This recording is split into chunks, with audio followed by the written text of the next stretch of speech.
down and gets matched with Cartwright, as was the case the other night. They must look for Cartwright more frequently. Here's Ainge.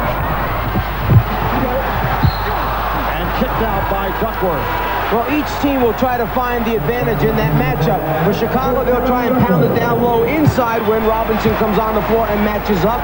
On the other end, the Blazers will try and take advantage of the fact that they don't feel Cartwright can run the floor with Robinson or play him off the dribble. And now Robinson has checked in for the first time, and that is the matchup. Cliff Robinson guarding Bill Cartwright. Pippen trying to get it to Grant. Grant with the save, the bucket, and the foul. And what happened on that substitution that just took place for Portland is when the ball went in, they were supposed to double team immediately, but Robinson coming in wasn't quite ready for it. You see that he gets there late. Pippen had already made his move. Fortunately, Chicago found the handle in the end.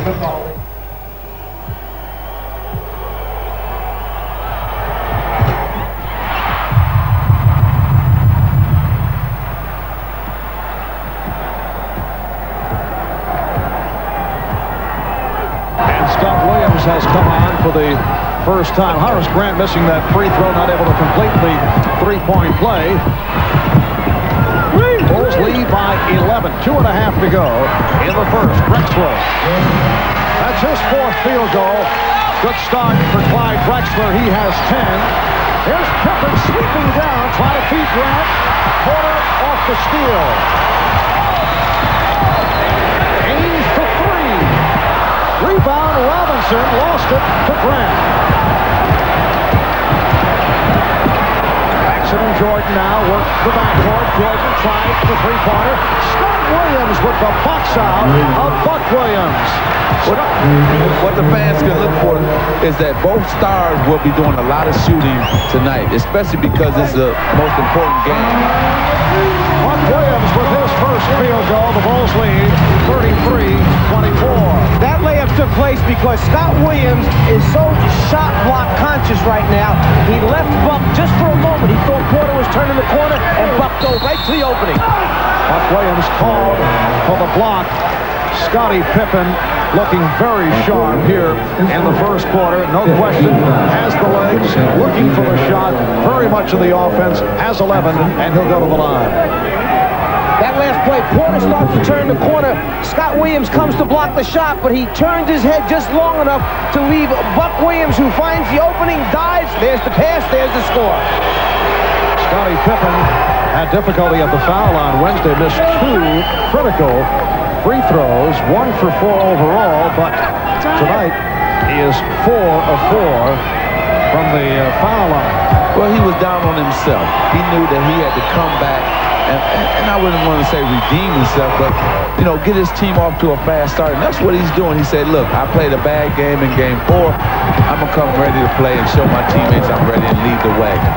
Pippen has 13, Chicago leading by 11. Another good pass from Porter. Drexler shot off. Williams couldn't get to it. And back come the Bulls. It's a 4-on-2. Grant. It's an offensive foul. Hugh Hollins made the call. That's number 2 committed by Horace Grant. The reason for the offensive foul is the Chicago Bulls had bad spacing. They did not spread out. They did not get out and spread out on the lanes. Everybody was too close in. 2 men could guard 4, as you can see right here. 2 men guard 4 guys because everybody's too tight together. That's what causes the offensive foul. Cliff Levingston will replace Horace Grant. Picked up his second, sits down with 4 points. Ainge being guarded by Pippen. Drexler played by Jordan. Pick and roll for Robinson. Last touched by Robinson. So Chicago gets it back with a minute to go in this first quarter. It's been a hot shooting first quarter for the Bulls. They lead 35-24. Chicago has hit 13 of 19 from the field. Make it 14 of 20. Jordan 4 for 7. He has 12. And the Bulls with a 37-24 advantage. But usually when the Bulls score this amount of points, 37, that means that their defense is being aggressive and they score off of that. Danny Ainge just hit the 3-point play. but their defense is good, and they're scoring off the defense. Jordan with a series of head fakes sets up Armstrong. Yes, Bulls lead 39-26. Down to 20 seconds remaining in the quarter. And Portland will just run this one down now and wind up taking the last shot of the quarter. Well, Clyde Drexler had other thoughts. That's not a smart play. Rick Adelman had given the signal. He wanted the last shot. Clyde felt he had a better idea in mind. Took the shot. Ill-advised one, in my opinion. And here's Armstrong. Robinson with the steal. And that's the end of the first quarter. The Bulls shoot 15 of 22 from the field. Michael Jordan with 12. Scottie Pippen with 13. They combined for 25 of the 39. A fast start by Chicago in Game 5 of this best of 7.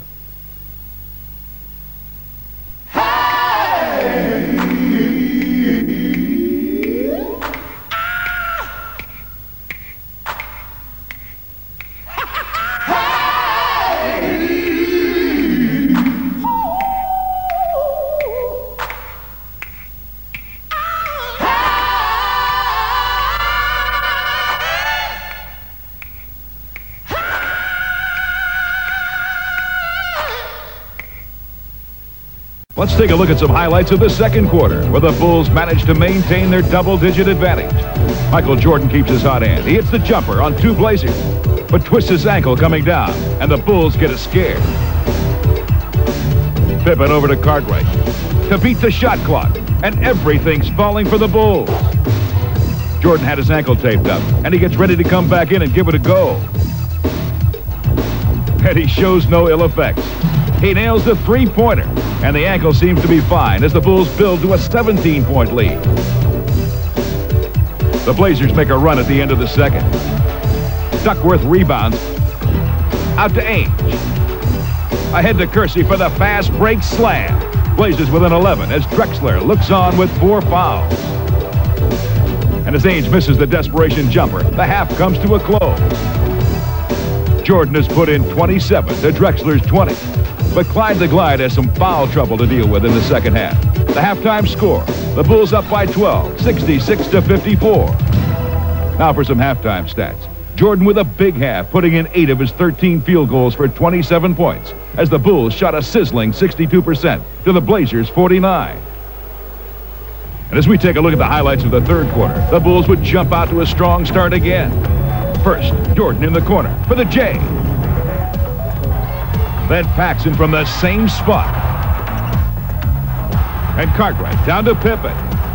In for the lefty slam. And the Bulls score the first 6 points of the half to go up by 18. Rick Adelman can't believe what he's seeing. But there's more of the same from the Bulls. Check out Pippen with a lob to Jordan, going back door and rising for the slam over Drexler. Then Grant punches away Duckworth's shot. Picked up by Pippen, who races down court across to Paxson on the run for the layup. And the Bulls have their biggest lead at 19. But the Blazers try to hang in. Here, the Porter miss.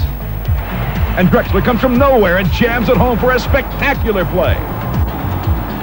Then Robinson drives and dishes to Williams for the layup. And the Blazers are down 94-78 after 3. We pick up the action just after the start of the fourth. The Bulls are still up by 16 and hope they don't blow a fourth quarter lead for the 3rd time in the series. Let's rejoin Marv Albert, Mike Fratello, and Magic Johnson for the commentary. Here's Jordan from 3. He's hit 2. Scott Williams getting inside. Williams again, and this time brings it out. You notice that Chicago really is spreading the floor. What they want is they want to get some of those backdoor easy scores or shots because Portland is overplaying. Armstrong and Robinson rebounds. Bulls able to get back. Drexler, let's see what the call is. Blocking foul. A block on Williams. Now, as we can see, Portland has that small unit in that was so effective in the 4th quarter of Game 4. Here it is with Clyde on the breakaway. He gets try to split between them. Well, Scott Williams was still not really set yet, and Clyde took a chance, and he saw that he wasn't set. That's why he went on in and drove it, tried to drive it to the basket. Now, what they're going to try to do here is Portland being its pressure all over the court. Try to make Chicago hurry some shots and try to get out on the break and use their speed and quickness on them. And what happened last game when they used this